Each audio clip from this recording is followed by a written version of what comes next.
Assalamualaikum warahmatullahi wabarakatuh. Waalaikumsalam Waalaikumsalam warahmatullahi warahmatullahi wabarakatuh. wabarakatuh. Alhamdulillah nahmaduhu wa nasta'in wa nastaghfiruh wa na'udzu billahi min syururi anfusina wa min sayyiati a'malina may yahdihillahu fala mudhillalah wa may yudhlil fala hadiyalah. Asyhadu an la ilaha illallah wa asyhadu anna Muhammadan abduhu wa rasuluh la nabiyya ba'da. Selawat serta salam mari senantiasa kita curah limpahkan kepada suri tauladan kita, junjungan kita semua, Nabi Muhammad Sallallahu Alaihi Wasallam. Sallallahu alaihi Untuk selanjutnya kami persilakan kepada Dr. Haji Agus Kaca untuk memberikan pemaparan terlebih dahulu. Monggo, Ustaz Agus. Assalamualaikum warahmatullahi wabarakatuh. Waalaikumsalam Waalaikumsalam warahmatullahi wabarakatuh. Alhamdulillahi Rabbil Alamin. Assalatu wassalamu ala ashrafil anbiya'i wal mursalin Muhammadin wa ala alihi wa sahbihi ajma'in. Amma ba'd, Bapak Ibu, segenap partisipan Golden Habit Forum rahimakumullah. Alhamdulillah, hari ini kita berada di episode ke-161. Tadi yang pertama-tama masuk di ruang Zoom dari Kendari, Ustadz Mahidin. Jadi 4:30 saya membuka Zoom, beliau sudah nunggu di ruangan. Tapi baru saya eksekusi pada pukul 5, baru bisa masuk. Tapi beliau sudah antri sejak 4:30 ya. Dan saya lihat di ruang Zoom, mulai dari Papua hingga Sumatera, ya, di tengahnya NTT, Sulawesi, Kalimantan, Jawa, cukup lengkap, alhamdulillah. Ya. Dan hari ini agak spesifik kajian kita, ya. Insya Allah nanti bersama dengan Prof. Jamal, ya, yang jamaah sudah rindu dengan analisis komentar-komentarnya, ini untuk melepas kerinduan. Semoga tahun ini kita bisa menjadi lebih baik lagi dari tahun lalu, dan semoga Allah memberikan kesuksesan dunia akhirat. Tapi begini Bapak sekalian, rasanya belum lama kita menyambut tahun 1400 Hijriah. Saya ingat betul, ini menyambut abad ke-15 Hijriah. Waktu itu Allah Yarham Pak R, PP Muhammadiyah, ya, di dalam menyambut tahun 1400 Hijriah itu mengadakan gerakan tepat waktu. Waktu rapat tepat, ya, waktu sholat tepat, ya, yang waktu itu digerakkan oleh PP Muhammadiyah, sehingga kita, ya, ini betul-betul berusaha menempati waktu-waktu kita, ya, mulai dari bermuhammadiyah itu kalau rapat, ya ingat betul itu, ya, kalau rapat pada jam ditentukan mulai, kita mulai. Ya. Ya, meskipun kita agak kalang kabut juga karena biasa dengan jam karet waktu itu, dengan gerakan itu, tetapi ini merupakan sesuatu yang menurut saya luar biasa. Nggak terasa itu sudah 45 tahun, ya, hampir 46 tahun itu berjalan. Nah, Bapak Ibu sekalian, rasanya kita masa anak-anak belum lama. Kok sekarang sudah melewati usia Rasulullah. Apalagi Prof. Jamal ini sudah bonusnya dari Rasulullah sudah lebih banyak. Saya yang jauh di bawahnya pun, ya, ini sudah melewati masa yang diberikan kepada Rasulullah untuk berada di muka bumi ini. Nah, Bapak Ibu sekalian, ini saya kira saatnya kita untuk mengevaluasi kita tidak tahu masih berapa kali lagi menyaksikan tahun baru. Ya. Ini masih ada berapa kali kita bisa menyaksikan. Nah, wallahu alam ya. Tapi yang penting adalah bagaimana kita bisa memanfaatkan waktu yang diberikan Allah buat kita itu waktu yang yang berisi amal soleh. Nah, kita berada di bumi ini, Bapak Ibu sekalian, ya, ditetapkan oleh Allah selama berada di bumi, kita dipersilahkan untuk memilih kehidupan abadi di akhirat nanti yang bahagia atau sengsara. Jadi di situ kita dipersilahkan memilih kehidupan akhirat nanti mau yang kehidupan bahagia atau yang sengsara. Karena Allah berfirman, Alladzi khalaqal mauta wal hayata liyabluwakum ayyukum ahsanu amala. Wa huwal azizul ghafur. Ya.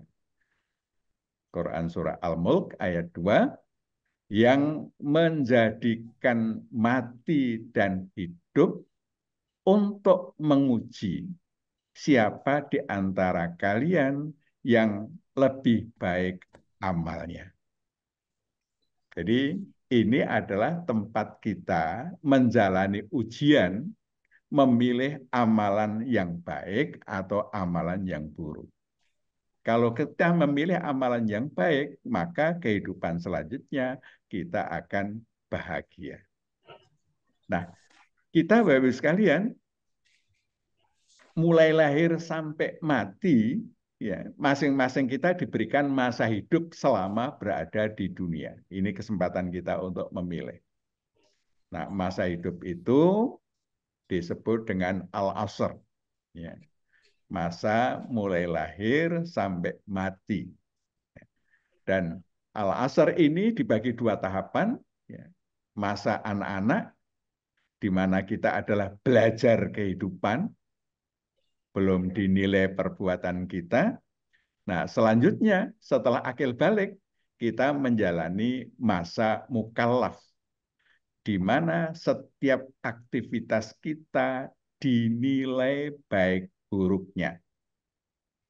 Nah, selama menjalani aktivitas ini, Bapak Ibu sekalian, innal insana lafi khusrin. Sesungguhnya manusia itu senantiasa berada di dalam kerugian. Illalladzina amanu wa amilus shalihat wa tawashaw bil haq wa tawashaw bis sabr. Yang tidak rugi itu hanya mereka yang beriman, beramal soleh, saling mengajak ke jalan yang benar, dan sabar berada di jalan yang benar. Nah, ini selama kita menjalani masa hidup ini, melakukan pilihan-pilihan, ya, di mana kita semua mempunyai peluang yang sama. Setiap harinya kita diberikan peluang 24 jam, 1440 menit, malam dan siang. Yang membedakan kita adalah bagaimana kita memilih amal, merespon peristiwa, dan memanfaatkan peluang. Ayo sekalian, kita sama-sama tadi melewati jam 3.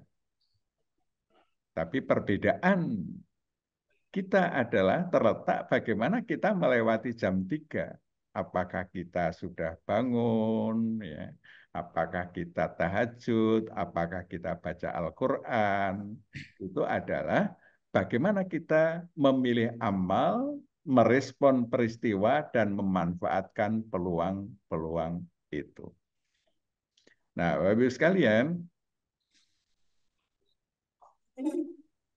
mari kita memilih untuk tidak rugi. Nah, supaya tidak rugi, Quran surah Al-Asr tadi, ya, yang tidak rugi itu adalah mereka yang beriman. Inti iman adalah tauhid. Ya. Nah, dengan tauhid ini kita menjadikan Allah, yang Allah itu terrepresentasikan di dalam Al-Quran, aturan-aturannya ada di sana, sebagai pertimbangan terpenting dalam berpikir dan memutuskan semua perkaranya.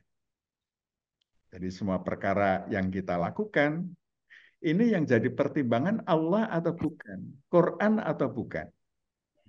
Nah, ketika kita menjadikan Allah sebagai pertimbangan terpenting, sehingga kita memutuskan untuk berpikir, melakukan atau tidak melakukan suatu aktivitas, pertimbangannya adalah Allah.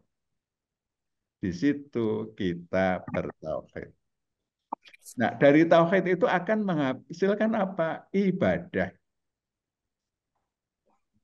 Apa yang kita lakukan menjadi ibadah kalau dasarnya tauhid. Tarjih memberikan takrif, ada ibadah khas, ibadah mahdoh, ada ibadah am, ibadah umum. Nah, yang kita lakukan dua hal itu, ibadah mahdoh dan ibadah umum. Ini sebagai aktivitas yang dilandasi tauhid. Ini merupakan aktivitas ibadah. Sehingga aktivitas-aktivitas kita menjadi amal soleh. Nah, agar aktivitas itu selalu dilandaskan tauhid, maka ada konstruksi batin yang disebut dengan akhlak, yang itu menjadi prosesor sehingga amaliyah-amaliyah yang kita lakukan itu adalah amaliyah yang berdasar tauhid. Ini ya, mekanisme pikiran batin yang hanya mengizinkan aktivitas yang sesuai petunjuk Allah. Ini artinya kita punya akhlak karimah, akhlak Qur'ani. Ya. Rasulullah itu digambarkan oleh Aisyah karena khuluquhu Al-Quran. Adalah akhlaknya Rasulullah itu adalah Al-Quran. Nah, ini gambaran tidak rugi sehingga setiap perjalanan waktu yang kita lewati, mulai detik, menit, jam, hari, minggu, bulan, tahun, dan seterusnya, kalau aktivitas kita dilandasi oleh tauhid, maka seluruh aktivitas kita bernilai ibadah, sehingga kita tidak berada di dalam kerugian. Jadi kita menjadi orang yang beruntung.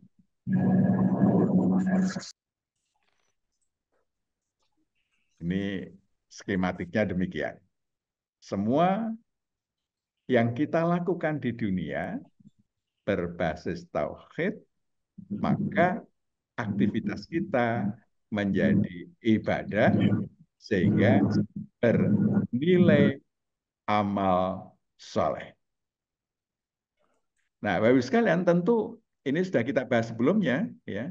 Terjadi pertarungan harian di dalam kita memutuskan itu antara memori yang berhasil kita sematkan di dalam pikiran kita, ya. Di situ ada pengaruh malaikat, semua ketaatan kepada Allah, ya. Itu adalah digambarkan alam malaikat, dan semua yang bertentangan dengan petunjuk Allah itu adalah gambaran setan. Itu semua ya, menjadi pertimbangan-pertimbangan kita. Kita akan tunduk seperti malaikat atau kita akan ingkar seperti setan. Nah, di situ kita punya syahwat. Nah, syahwat itulah ya yang akan berperang. Apakah pengaruh malaikat yang lebih kuat atau pengaruh setan? Kalau pengaruh malaikat yang lebih kuat, maka akan menghasilkan amalan-amalan yang sesuai petunjuk Allah. Tetapi Kalau syahwat tidak mampu kita manage untuk mengikuti petunjuk Allah, maka yang terjadi adalah pengaruh setan menghasilkan aktivitas menyalahi petunjuk Allah. Jadi pertarungan penentunya adalah memori kita dan syahwat kita. Kalau memori akan kebaikan, ya, memori kita dipenuhi dengan petunjuk Al-Quran, ya, maka insya Allah syahwat itu bisa kita pimpin untuk menghasilkan aktivitas yang sesuai dengan petunjuk Allah. Tetapi kalau memori kita itu tidak sesuai dengan Al-Quran, ya, maka pengaruh setan akan lebih kuat, sehingga aktivitas yang dilakukan menyalahi petunjuk Allah. Insya Allah jamaah pengajian ini memilih aktivitas yang sesuai petunjuk Allah dan mampu memimpin syahwat untuk mengabdi kepada kemanusiaan, sehingga ini menjadi instrumen menjalankan tugas-tugas kemanusiaan dan menghasilkan aktivitas sesuai petunjuk Allah. Semoga waktu yang masih diberikan Allah buat kita jalani dengan amal soleh tingkat tinggi.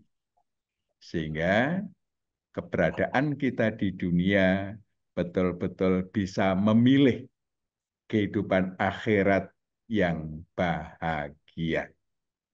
Karena al-haqqu mir rabbikum faman syaa falyu'min waman syaa falyakfur. Kebenaran itu datangnya dari Tuhanmu.